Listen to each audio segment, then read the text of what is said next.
Long ago, in the lush lands of Nyavira, there lived a wise king named Sefu. His kingdom was blessed with fertile soil, surrounded by towering mountains and winding rivers. The people of Nyavira were known for their vibrant kente cloth, intricate cowrie shell ornaments, and fearsome wooden masks that adorned their homes and sacred spaces. King Sefu had two sons, Prince Tay and Prince Kato. Tay, the firstborn, was brave and skilled with the spear, while Kato, the younger, was ambitious and restless. Their mother, Queen Amina, was a beacon of wisdom, always urging unity between her sons. One day, as the sun set behind Mount Kizomo, Elder Nierai, the kingdom's spiritual guide, called for a gathering under the ancient baobab tree. The air was thick with anticipation as drums echoed through the village. Nierai, her face painted with white clay, held aloft two gleaming spears. "Listen, children of Nyavira," she began, her voice carrying over the hushed crowd.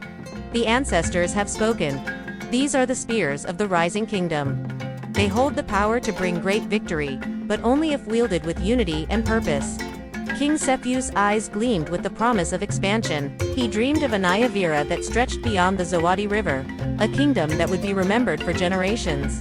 But as he looked at his sons, he saw the seeds of conflict already taking root. Tay stood tall, his muscular frame draped in a red and gold kente cloth. "Father," he said, "I am ready to lead our warriors to glory. With these spears, we will conquer new lands and bring prosperity to our people." Kato, adorned in blue and silver, stepped forward. "Brother, your strength is admirable, but expansion requires more than just might.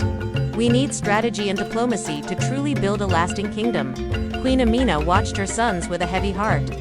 She knew the prophecy of the spears could be both a blessing and a curse. "My sons," she said softly, "remember that a house divided cannot stand. Your strength lies in your bond as brothers." But her words fell on deaf ears. As the moons passed, the rivalry between Tay and Kato grew. They competed in hunts, in council meetings, and in the eyes of the people, the kingdom buzzed with whispers of who would succeed the aging King Sefu. One fateful night, as a great feast was held in Lumbasa, the capital city, tragedy struck. King Sefu collapsed, his breath labored, and his skin pale. As he lay on his deathbed, he called for his sons. "My time grows short," he wheezed. You must. But before he could finish, his eyes closed for the last time. The kingdom was plunged into mourning, and with it came chaos. Both Tay and Kato claimed the right to rule, each believing they were the true heir to the spears of the rising kingdom. The people of Nyavera were torn. Some rallied behind Tay, seeing in him the strength to defend their borders. Others supported Kato, believing his cunning would bring wealth and alliances. Brother turned against brother, neighbor against neighbor. General Omari, the kingdom's fearless war leader, watched the growing divide with growing concern.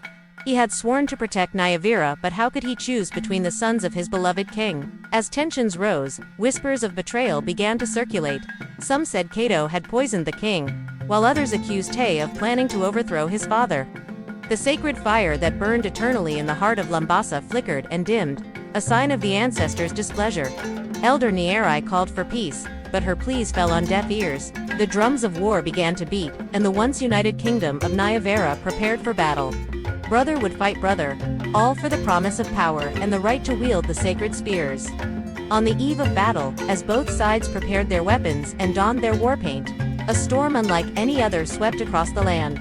Lightning split the sky, and thunder shook the very foundations of Mount Kizo. In the heart of the tempest, a vision appeared to both Tay and Kato.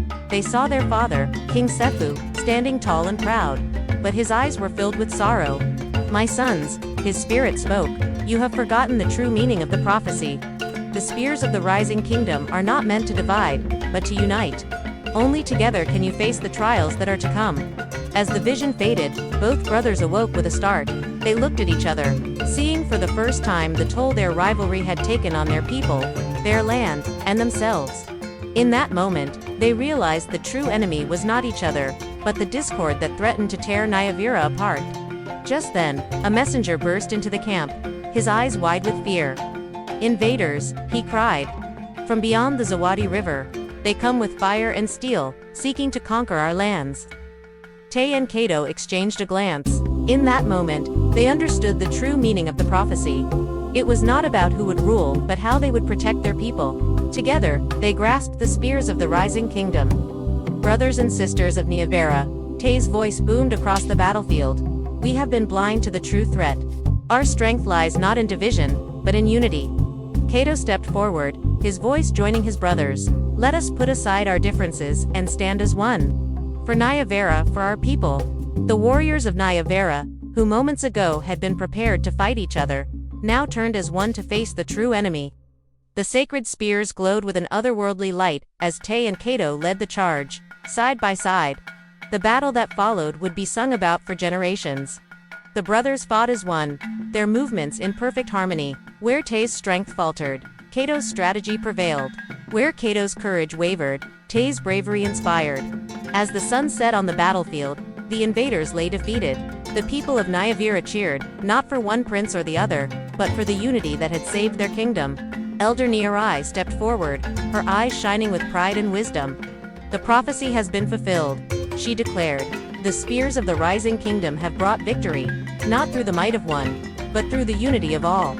Let this day be remembered as the birth of a new era for Niavera. In the years that followed, Tay and Cato ruled together, their combined strengths making Niavera a beacon of prosperity and peace. The kingdom expanded, not through conquest, but through alliances and shared wisdom. The sacred fire in Lumbasa burned brighter than ever, a symbol of the unbreakable bond between the brothers and their people. And so, the tale of the spears of the rising kingdom became more than just a story of war and prophecy. It became a lesson, passed down through generations, of the power of unity, the danger of jealousy, and the true meaning of leadership.